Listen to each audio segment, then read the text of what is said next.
क्यों? और जब आप गए थे तो बड़ी बड़ी ज्ञान की बातें कर रहे थे, लेकिन आज ये प्रेम की बातें कहां से सीख आए हैं? उद्धव ने कहा, गोविंद, नन्हे नन्हे ब्रजवासियों ने क्या बिगाड़ा था आपका? क्या बिगाड़ा था उन ब्रजगोपियों ने जिनको आप छोड़ करके चले आए? भगवान श्री कृष्ण ने कहा, उद्धव, मुझसे ब्रजवासी अलग नहीं, मैं ब्रजवासियों से दूर नहीं है। किशोरी श्री राधा हमसे अलग नहीं, हम उनसे अलग नहीं। एक ही ज्योति दो रूपों में दिखाई दे रही है। तस्मात् ज्योतिर्भवे द्वेधा, श्री राधा माधव रूपकम। लेकिन वास्तविक रूप से देखा जाए तो राधा ही कृष्ण है और कृष्ण ही राधा है। उद्धव जी महाराज ने चरणों में प्रणाम किया। बोल वृंदावन बिहारी लाल। कंस की दो पत्नियां अस्थि और प्राप्ति जरासंध के पास पहुंची शिकायत लेकर के। तो जरासंध ने एक बार नहीं, दो बार नहीं, 17 बार चढ़ाई की। 17 बार मेरी कन्या ने पराजित किया और 18वीं बार कालियवन को लेकर के आया। कन्या ने कहा बलराम जी से कि रण छोड़ करके भागते। मेरे प्रभु रण छोड़ करके भागे। नाम पड़ा रण छोड़ राय। बोलो रण छोड़ राय भगवान। एक पर्वत पर चढ़े, विश्वकर्मा को आदेश दिया कि समुद्र के मध्य में द्वारिकापुरी का निर्माण कीजिए। अग्नि लगाई है, ऐसी छलांग लगाई, पहुंच गई जी द्वारिका। बोलो द्वारिकाधीश भगवान की। रेवती मैया के साथ बलराम जी का विवाह हुआ। अब बलराम जी ने देखा कि धर्मपत्नी जी काफी लंबी हैं, जोड़ा ठीक नहीं, तो हल मूसल से खींचा, चोट लगाई, बराबर कर लिया। तब इसे रेवती मैया घबराती हैं। अब कन्या ने सोचा, देखिए माताओं, शादी विवाह में अक्सर लेट हो ही जाते हैं। अपने बेटे की शादी होती कितने लेट होते हैं, फिर भी हम समय का ध्यान रखते हुए ज़्यादा समय नहीं लेंगे। लेकिन शादी विवाह है, ऐसे दावत थोड़ी मिल जाएगी। कई लोगों ने तो कल से खाना ही नहीं खाया। बोलो जय श्री कृष्ण। कोई बात नहीं, ऐसी दावत मिलेगी, ऐसे रसगुल्ले मिलेंगे आपको। यदि जिसने इस रसगुल्ले के रस को चख लिया, फिर महाराज दुनिया के रसगुल्ले खाने की आवश्यकता नहीं पड़ेगी। बोलो जय श्री कृष्ण।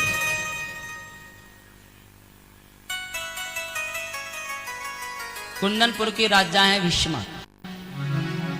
सरोवर में स्नान करने के लिए गए। कमल के पुष्प पर कन्या मिली, लक्ष्मी का अवतार, नाम है रुक्मिणी। माता रुक्मिणी ने श्री नारद जी महाराज के मुखारविंद से भगवान श्री द्वारिकाधीश के गुणों को सुना, तो मन में संकल्प किया कि हम पति रूप में वर्ण करेंगे तो द्वारिकाधीश को, अन्यथा नहीं। लेकिन इनका जो भाई है रुक्मी, इसने रुक्मिणी जी की शादी शिशुपाल के साथ में तय कर दी।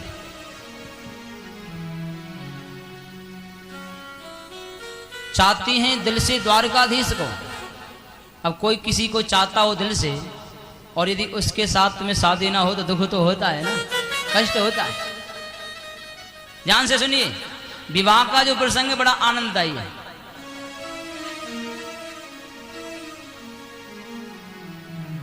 भाभी जी ने कहा अभी समय है, पत्र लिख दो। तो रुक्मिणी जी द्वारकाधीश के लिए पत्र लिख रही हैं। अपने आप प्रश्न करती जा रही हैं, अपने आप उसमें उत्तर भी लिखती जा रहे हैं। श्रुत्वा गुणान भुवन सुंदर शृण्वतां ते, निर्वेश्य कर्ण विवरै हरितोंगतापम। रुक्मिणी जी पत्र में लिख रही हैं, हे श्याम सुंदर, हे भुवन सुंदर, मैंने आपको देखा नहीं है। केवल श्रुत्वा गुणान, आपके गुणों को इन कर्ण रंध्रों से केवल सुना है, देखा नहीं है। लेकिन आप इस पत्र को पढ़ेंगे तो सोचेंगे कौन कन्या है, हम तो जानते नहीं हैं। तो महाराज मेरा नाम रुक्मिणी है, मैं कुंदनपुर की रहने वाली हूं। और पत्र में लिख दिया, प्रभु हमारे यहाँ का नियम है कि शादी से पहले कन्या कात्यायनी देवी के मंदिर में पूजा करने के लिए जाती है। प्रभु आप वहीं पर आना और वहीं से हमें ले जाना। फिर अंत में लिख दिया कि भगवान कहीं ऐसा ना हो जाए कि किसी शेर का भाग कोई गीदड़ उठा करके ले जाए। पत्र पंडित जी को दे दिया, हे ब्राह्मण देवता, मेरे पास अभी दक्षिणा तो नहीं है, समय आने पर दे दूंगी, लेकिन आप कहीं रास्ते में सोना नहीं। ब्राह्मण देवता पहुंचे द्वारिका पत्र का लेकर। द्वारिकाधीश ने कहा, किसकी चिट्ठी है? बोले महाराज, ये कुंदनपुर से आपके लिए पत्र आया है। क्या लिखा है पत्र में, जरा बताइए। आप कहें तो पत्र पढ़ करके बताएं। देखो कैसे सिर हिला रहे हैं, शर्म नहीं आती किसी का लव लेटर पढ़वाने में, कैसे सिर हिला रहे हैं। पंडित जी महाराज कहते हैं, हे द्वारिकाधीश प्रभु, ये राजनीतिक पत्र नहीं है जो मैं सबके सामने खोल करके पढ़ दूं, ये तो प्राइवेट पत्र है, आपके लिए स्पेशल आया है, आप ही खोल करके पढ़ लो। भगवान कहते हैं, देखो मैं अपने भक्तों से कभी कुछ छिपाता नहीं, खोल करके सबके सामने पढ़िए। जो कुछ लिखा था वो पढ़ा है, और कन्या ने कहा ठीक है, उनसे कहना हम आएंगे।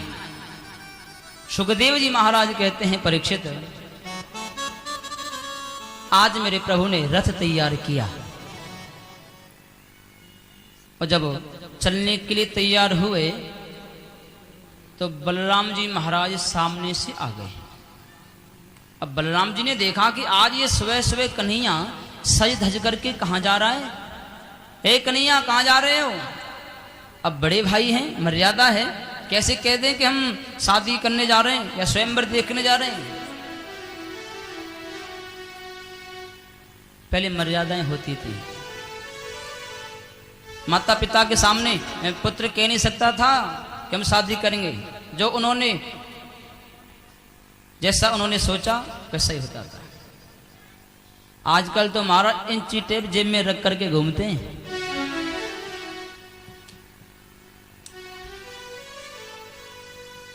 यदि हम 6 फुट के हैं तो महाराज 5.25 नहीं चल सकते। बोलो जय श्री कृष्ण।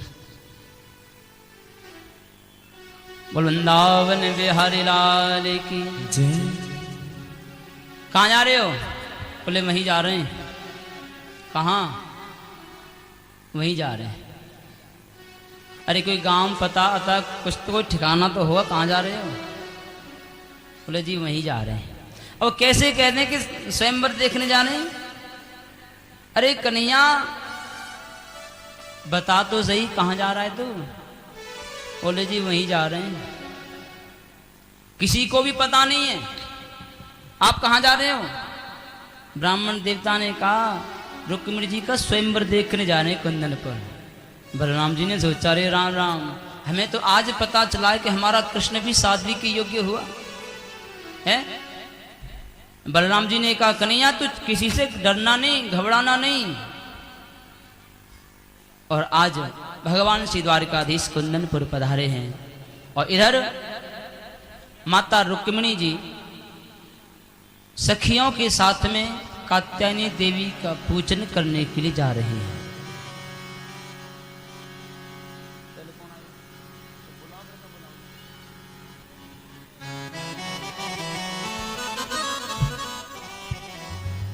देखिए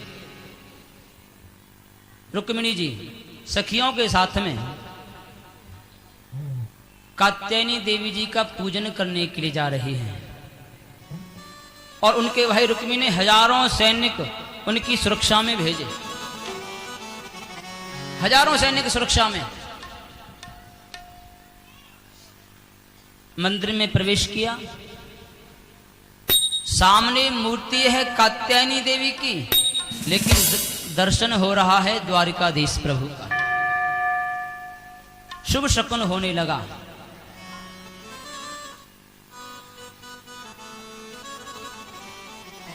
पीछे वाले दरवाजे से श्याम सुंदर आए और आकर के रुक्मिणी जी का हाथ पकड़ा। जैसे सैनिकों ने देखा उसी समय कन्या ने मुस्करा दिया और श्याम सुंदर की मुस्कुराहट को देखते ही ये सारे सैनिक भूल गए हम किस लिए आए। एक कहने लगा आहा मुस्कुराता कितना सुंदर है। दूसरा कहता है अरे इनकी हंसी को क्या देखता, जरा इनका पीतांबर तो देख कितना सुंदर लग रहा है। तीसरा कहता है पीतांबर को क्या देखता है, ये जो कमर में मुरली लगी हुई है आहा जब ये बजती होगी तो कितनी सुंदर लगती होगी। चौथा कहता मुरली को क्या देखता है, गले में जो माला वैजंती माला पड़ी हुई है कितनी सुंदर है। और जब रुक्मिणी जी को लेकर के श्याम सुंदर चलने लगे, एक कहता है आहा चाल कितनी अच्छी है। दूसरा कहता है चाल को क्या देखता है, जोड़ी तो देख लाखों में एक है। एक दूसरे से बस वार्तालाप कर रहे हैं और श्याम सुंदर ने बिठाया रथ में लेकर के चले।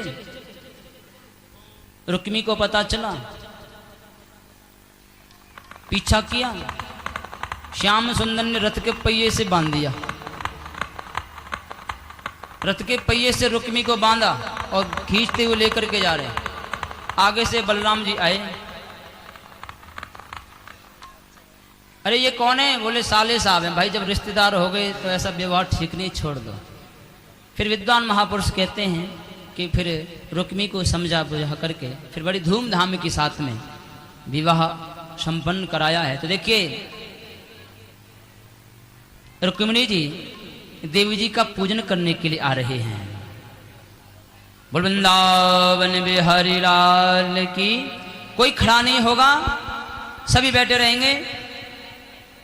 हेलो, माताओं बहनों से निवेदन है कोई भी आगे पूजन करने नहीं आएगा। आपने जो भी भेंट लाए हो